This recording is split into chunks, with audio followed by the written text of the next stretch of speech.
Hello everyone. Welcome and welcome back to my YouTube channel, Ruti in the Kitchen. Today we will be making some meatballs, some cabbage stew, and some chapos to take with the cabbage and meatballs. But I won't be making chapos in this video, so I'll just show you my meatballs recipe. Here I have some minced meat. It was in the freezer, so I just defrosted. Some homemade bread crabs, some onions and grated carrots for the cabbage. And on the side, I had some omenas that were not meant to be cooked at that time, but they just happened to be there. So the first thing we'll start with is making the meatballs. I used minced meat for the meatballs, and I also needed 1 egg. I used an egg, breadcrumbs, and salt to make the meatballs. So the first thing I added to the minced meat was some salt. Then I added the breadcrumbs, homemade breadcrumbs. You can buy already made, or you can make your own using the bread that we take. So I added some salt to taste. I didn't add spices. I added salt, breadcrumbs, and egg. And I wanted to add spices as I made the soup, the stew, for the meatballs, but not for the meatball. But not use the spices to make the balls. I just wanted to use salt for the balls. And I added 1 egg. Then I went ahead to mix them. Well before making the balls. I'm making the voiceover later on after tasting the meatballs. Lately, I've not been able to be recording as I share what I'm doing because of baby girl making noise. I don't know whether right now you can still hear her making some noise, not yet asleep. But she's not making too much noise right now. I noticed that I needed to add more breadcrumbs as I was mixing, so I added some and continued to mix. Make sure you mix well. If you don't want to dirtify your hands, you can use some gloves.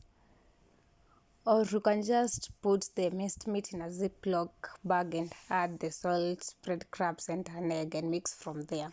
But for me, I just prefer using my hands at times. Here I had already mixed up well.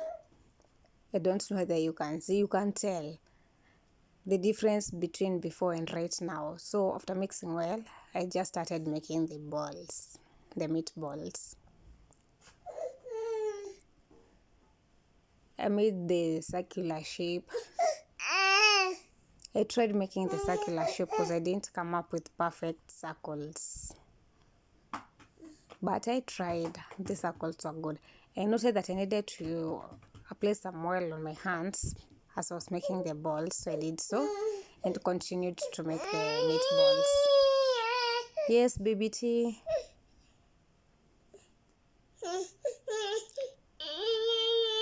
I continued to I started making my meatballs one at a time until I was done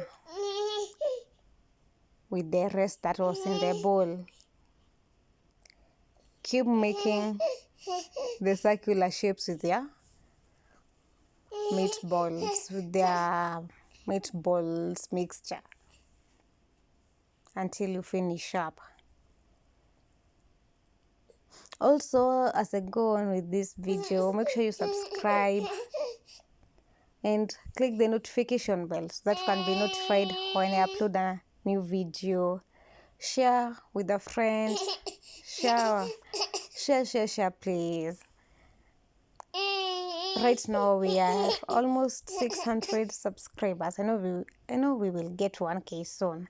Please share and also subscribe and like this video, and let me know if you are going to try out this recipe.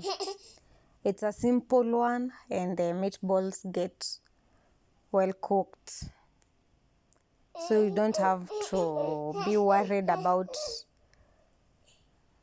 them being not well cooked, because they will get well cooked. I hope you get what I'm trying to say. Yeah, I'd already finished up making all the balls, so it was time to go to the next step, which was frying them using some oil before frying them using the onions. So I added some oil to my non-stick pan, waited for the oil to be a bit hot before adding the meatballs. Add the meatballs one by one so that they can be well spaced. And you need to use, if you're using a pan, use a pan with a lid so that you can cover for them to get well cooked.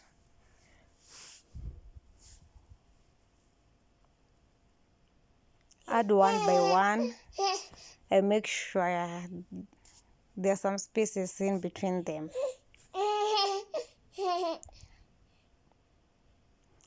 And after you add all of them, cover. Mine were not so many. You can make more than this. After some minutes, about 20 to 30 minutes, I was cooking this on low heat. That's why I've said after 20 to 30 minutes. Turn the meatballs and let the other side cook for about 5 to 10 minutes.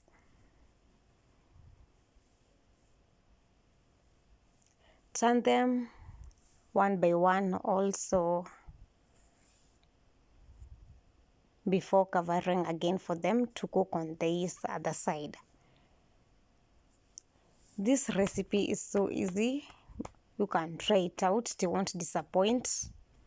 The meatballs will be so okay.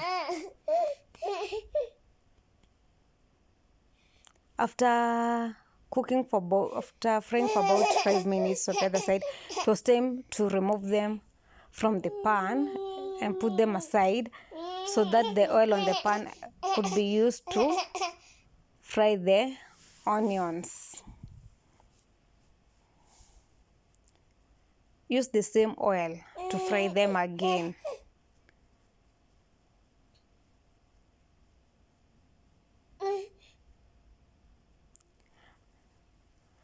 Remove all the meatballs from the oil and add your onions to the oil.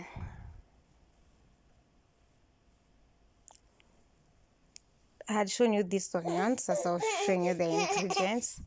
So just add your onions and cook them how you like them. If you love them brown, if you don't love them brown, cook them to your liking. Depends. Frying the onions depends on how you want them. For me, I didn't want mine to be so brown, so I just fried a bit, then added my spices.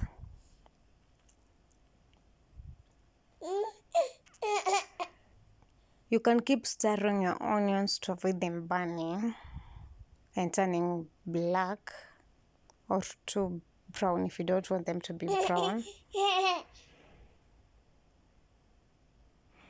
Fry your onions.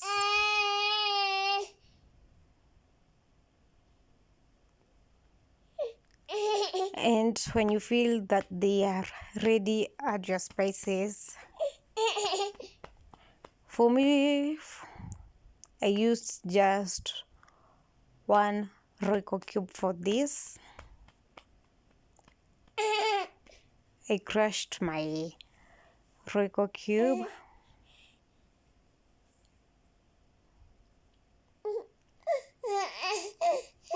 After crushing the Royco cube, I added some paprika to the onions. I used 1 Royco cube, about 1 tablespoon of paprika, smoked paprika spice. about 1 tablespoon of paprika, 1 Royco cube, and another 1 tablespoon of garlic powder. I didn't use crushed garlic, so I just used garlic powder, about 1 tablespoon of it. Then I added some salt. I didn't add too much because the meatballs already had some salt, so I just added salt to taste for the tomatoes that I'm going to add.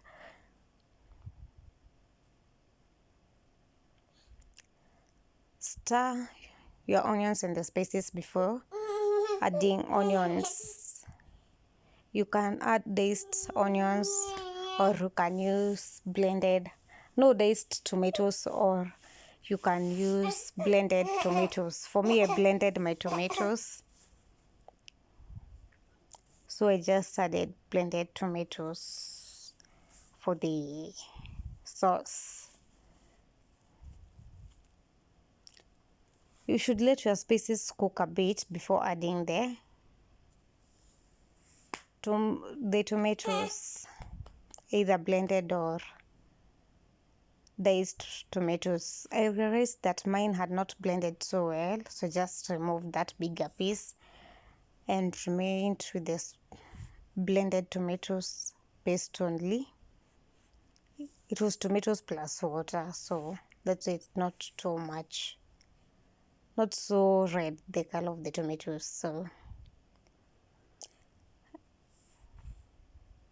after adding my blended tomatoes, I added some soy sauce before covering the pan for the sauce to boil.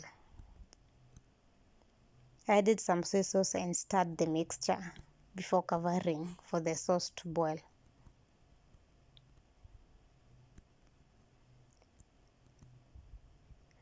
Stir and cover. After the sauce is ready, that's when you get to add the meatballs for them now to cook so well, to cook very, very well for about 30 minutes to 1 hour. Depends on the size of your meatballs. Cover your sauce so that it can boil, and after boiling, add your meatballs. Here my sauce was already boiling, so I just added my meatballs and covered to let the meatballs get ready before serving. Within those 30 minutes to 1 hour, you should be turning your meatballs. If the sauce has not covered them to the top, make sure you keep turning your meatballs so that they can cook well. And after the food is ready, serve. You remember I was making some cabbage, so here is my cabbage, carrots, and onion stew ready to be served. I was cooking this as I was frying the meatballs, and we took this with some chapatis I'd made way before, some hours before making this. And the stew was so sweet. You should try it out. For the cabbage, I didn't record because I assume everyone knows how to make cabbage, so that's why I just recorded for the meatballs. You can make this stew for your rice, for your spaghetti, for your mokimo, for your chapos, for your ugali. But I'll be making this from ugali. Now I have an idea. The next time I make meatballs, I'll make them when taking ugali. Make sure you try. Sorry about that. Make sure you try it out and let me know how yours turns out. But it's our teething time. That's why she's crying a lot, but she'll be okay. Make sure you try out this recipe, subscribe to the channel, click the notification bell. Thank you so much for those who have already subscribed. I don't take it for granted. Make sure you share the video so that many people can come here and watch. And also the most important thing, make sure you try out this recipe. Bye bye for now. See you next time. as I share another recipe. Bye.